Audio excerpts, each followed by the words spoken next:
Day 5. It's rained all morning while I was packing up my bike. It's St. Patrick's Day today, and as you can see by my hands, they are completely green. Not because I'm putting some sort of paint on for St. Patrick's Day, but because of these blooming bags and the dye's running out of them.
So this is the end of day 5, and it looks like the day's starting to improve.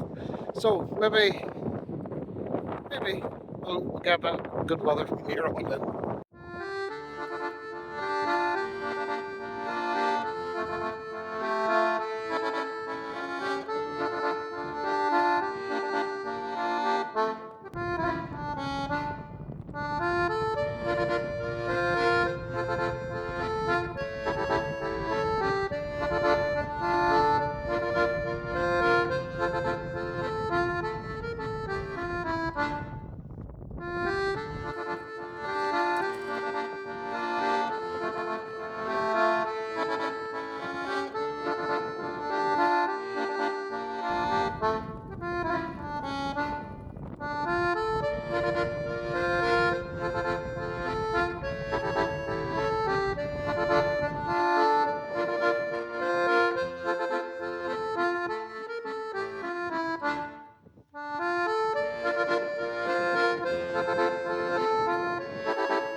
And then you realise that this is a filming location of one of your favourite movies, the Banshees of Inisherin.